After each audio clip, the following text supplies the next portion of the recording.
அக்கா வெண்ணிலா, வெண்ணிலா. என்ன கார்த்தி சொல்ற? எனக்கு ரொம்ப பயமா இருக்கு. இப்ப என்ன பண்றது? அண்ணி, நம்ம ஜோசியர் சொன்ன மாதிரி வெண்ணிலா, அந்த பூஜையை வெண்ணிலா, வெண்ணிலா, வெண்ணிலா. கலை கூப்பிடுற மாதிரி இருக்கல? ஆமா. வாங்கல. யா, வெண்ணிலா. ஐயோ,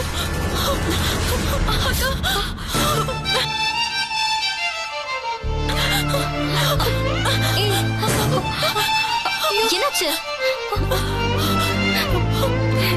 என்னாச்சு?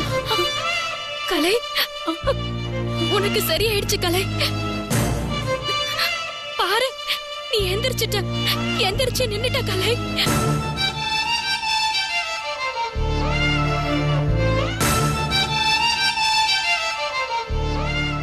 வெண்ணிலான்னு நீ என் பேரை சொன்ன தெரியுமா?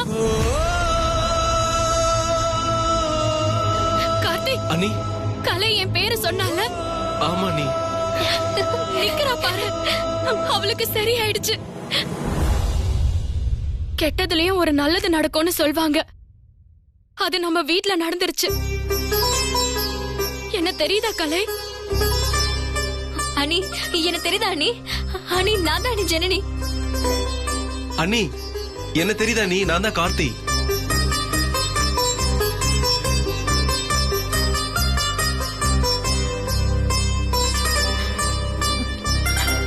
வெண்ணிலா, கலை.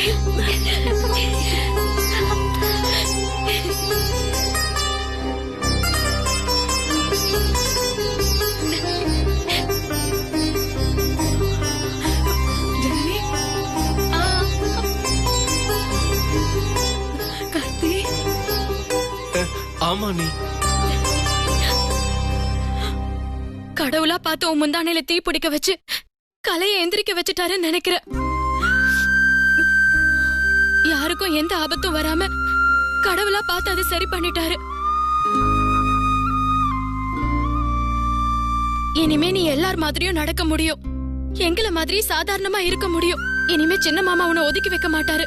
நீ சேர்ந்து வாழலாம். ரொம்ப சந்தோஷமா இருக்கு கலை, ரொம்ப சந்தோஷமா இருக்கு.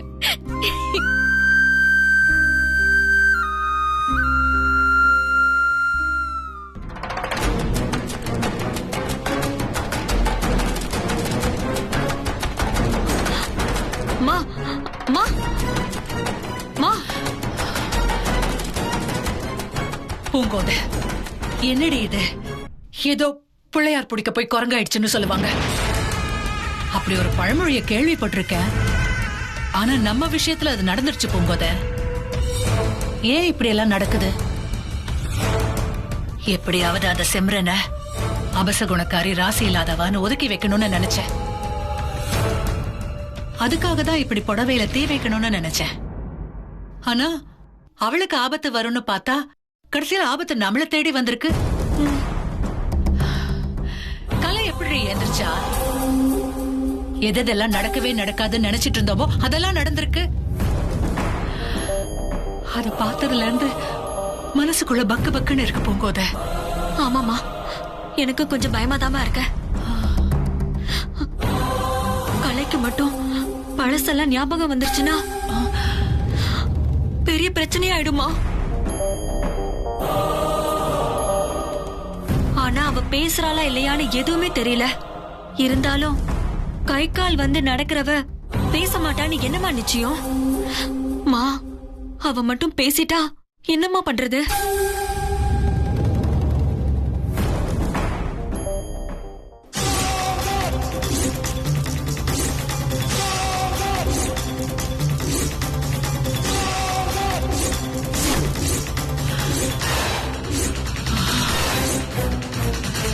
எது நடக்க கூடாதுன்னு நான் காலம் பூரா நினைச்சிட்டு இருந்தேனோ அது நடந்துடுச்சு.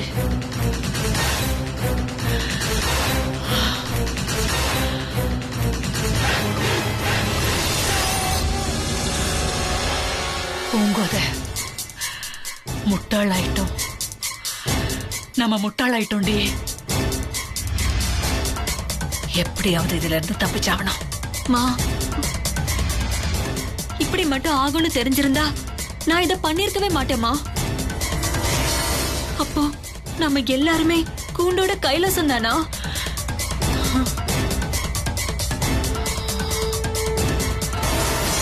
இல்ல இல்ல, அதுக்கு ஒரு வழி இருக்கு.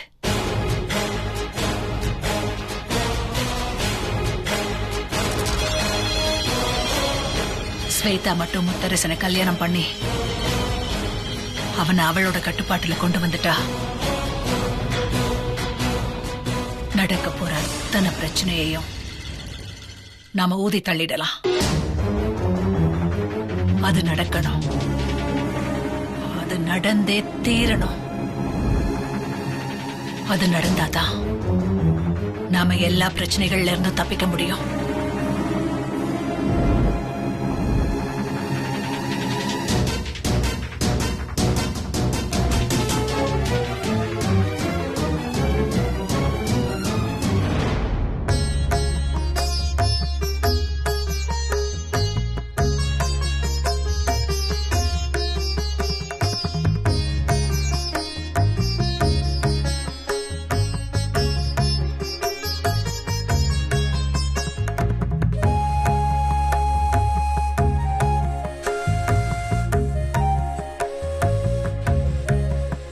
கலை, விளக்கேத்தி சாமி கும்பிடு.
பொன்னாச்சி அம்மா, நீதான் எங்க கலையை சரியாக்கி கொடுத்திருக்க.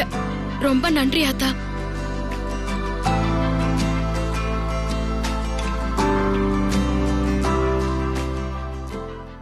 கலை, முத்து மாமாவுக்கு மட்டும் நீ குணமான விஷயம் தெரிஞ்சதுன்னா எவ்வளவு சந்தோஷப்படுவார் தெரியுமா? ஆனா முத்து மாமாவுக்கு ஏதோ பெரிய ஆபத்து வரப்போகுதுன்னு ஜோசியர் சொல்லிருக்காராம். இன்னைக்கு அதுக்காக பூஜை பண்ண போறோம். எல்லாரும் ஒண்ணு சேர்ந்து அகல் விளக்கேத்தி சாமிய வேண்டிக்கணும். முத்து மாமாவை எப்படியாவது இந்த பிரச்சனையில இருந்து காப்பாத்தி கூட்டிட்டு வரணும். பண்ணிரலாம் வெண்ணிலா.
எதுக்காக இப்ப திடீர்னு அவங்க விளக்கேத்த போறாங்க?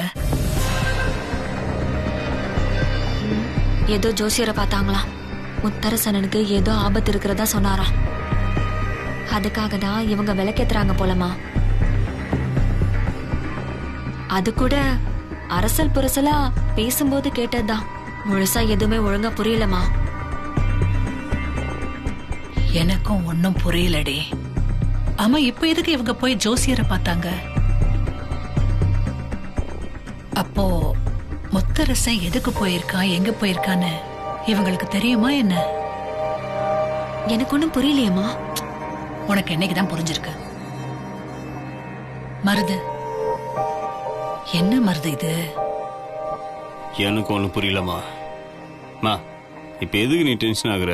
டென்ஷன் ஆகாம என்ன பண்றது? ஸ்வேதா கிட்ட முத்தரசனை தாலி கட்ட வச்சுட்டு கையோட என்ன கூப்பிடுன்னு சொன்னேன். இப்ப வரைக்கும் கூப்பிடல. இவங்க என்னடா நான் முத்தரசனுக்கு ஆபத்து அது இதுன்னு ஜோசியரை கேட்டுட்டு வந்து விளக்கேத்த ரெடி ஆயிட்டு இருக்காங்க. அப்போ ஸ்வேதா தாலி கட்டிக்கிட்டாளா இல்லையா? ஒரே குழப்பமா இருக்கே. உனக்கு இதெல்லாம் குழப்பம்னா எனக்கு இதை விட பெரிய குழப்பம் இருக்கு. காலை இப்படி குணமாகி எழுந்திருச்சு உட்காருவான்னு நான் நினைக்கவே இல்லை. அவ வாயை திறந்து நம்மளை பத்தி சொன்னா பெரிய பிரச்சனை தான் போய் முடியும். அப்ப நம்ம என்னதான் பண்றது? அதுக்குதான் ஸ்வேதா கிட்ட தலையால தண்ணி குடிச்ச, எப்படியாவது முத்தரசன் கையால தாலி கட்டிக்கன்னு. இப்போ வரைக்கும் போன் வரல.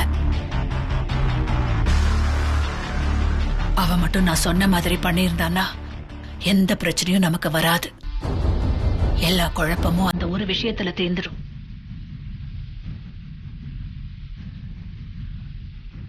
சரி இரு, நான் ஸ்வேதாவுக்கு போன் பண்ணி பாக்குறேன்.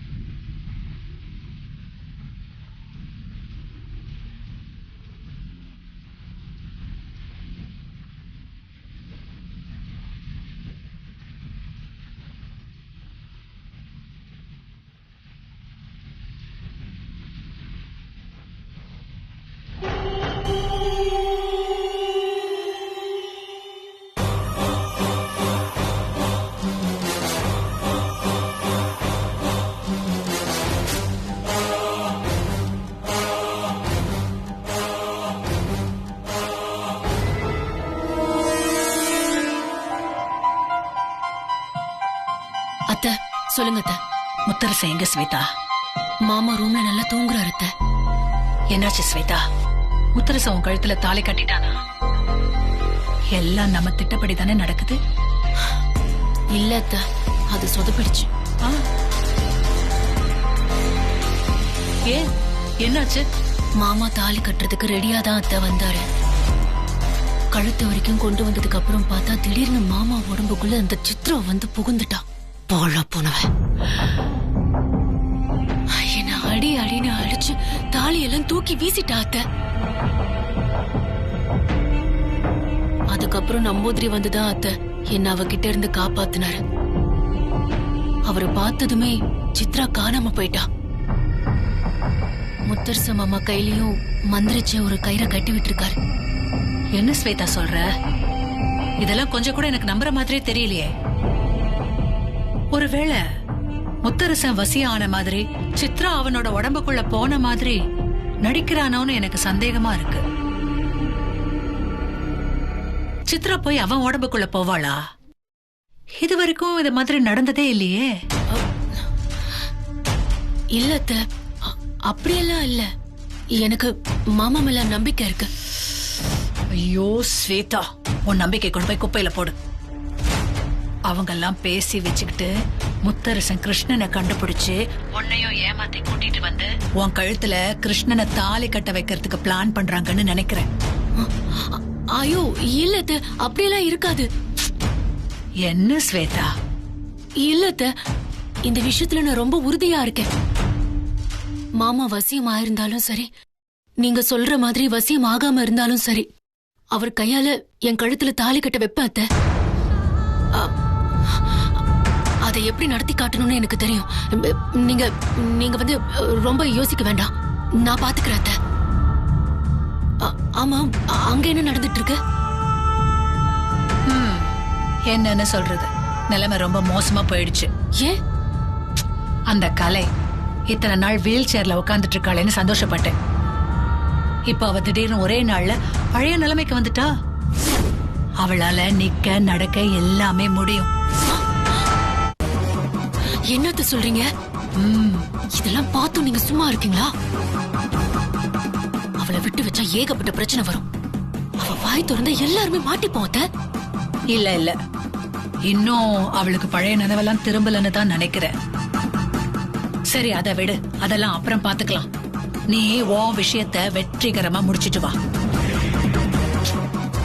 இவங்கெல்லாம் வேற முத்தரசம் போன காரியம் முடிஞ்சு நல்லபடியா திரும்பி வரணும்னு ஏதோ பூஜை பண்ண போறாங்களாம். வீட்டுல 1008 அகல் விளக்கு ஏத்தி பூஜை பண்றதுக்கு ரெடி பண்ணிக்கிட்டு இருக்காங்க. என்னத்த சொல்றீங்க? நீ தான் சொன்னியே, யாருக்கும் எதுவும் தெரியாது, முத்தரசன் வசியம்தான் ஆயிருக்கான்னு. அப்படி இருந்தா இவங்க எதுக்காக இப்ப பூஜைக்கெல்லாம் ஏற்பாடு பண்றாங்க? அத்த ஒண்ணு பண்ணுங்க. ஏற்கனவே நடந்த மாதிரி எந்த சொத்துப்படும் நடந்துடக் கூடாது. அந்த பூஜையை கெடுக்கிறதுக்கு ப்ளீஸ் நீங்க ஏதாவது ஒண்ணு பண்ணுங்க. நாளை காலையில கண்டிப்பா நான் மாமாவை கல்யாணம் பண்ணிப்பேன். நான் மாமாவோட மாலையும் கழுத்துமா நான் வீட்டுல வந்து நிப்பேன். என்ன ஆசீர்வாதம் பண்றதுக்கு ஆர்த்தியோட ரெடியா இருங்க. இந்த நம்பிக்கை தான் ஸ்வேதா, உங்ககிட்ட எனக்கு ரொம்ப பிடிச்சிருக்கு. சரி, நான் ஏற்பாடு பண்றேன். சரி அத்த, வச்சிடுறேன். மருது, நடக்க போற பூஜைய எப்படியாவது தடுத்தாவணும். நாம இந்த விஷயத்துல கலையையும் பேச விடாம தடுக்கணும், பூஜையும் நடக்க விடாம தடுக்கணும். நான் சொல்ற மாதிரி செஞ்சா நாம நினைச்சதை நடத்தி காட்டலாம். என்னவா பண்ணணும்? நீ ஒண்ணு பண்ண, கலைய பூஜை நடக்கிற இடத்துல இருந்து எப்படியோ அன்பா அனுசரணையா பேசி, ஒருவேளை அதுக்கு மறுத்தானா அடிச்சு கூட கூட்டிட்டு போய் அவளை எப்படியாவது நைஸா மாடிப்படியில இருந்து தள்ளி விட்டுடு. கண்டிப்பா அதுக்கப்புறம் அவ எப்படியும் மறுபடியும் பழைய நிலைமைக்கு போயிடுவா, இல்ல உயிர் போயிடும்.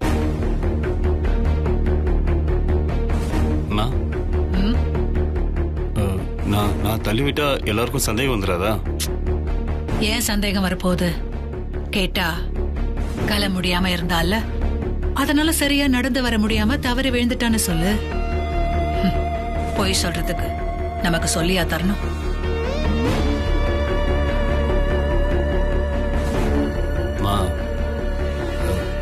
அப்படி பண்ணா கலை அப்படி படிக்கட்டுல இருந்து உருண்டு விழுந்தான்னா அவ்வளவு சீரியஸா இருக்கும்போது அவங்க பூஜை பண்ணுவாங்களா? தூக்கிட்டு ஹாஸ்பிட்டல் தான் போவாங்க. அதனால இந்த ஒரே விஷயத்துல நம்ம நினைச்சதை நடத்தி காட்டிடலாம். புரியுதா? சரிம்மா.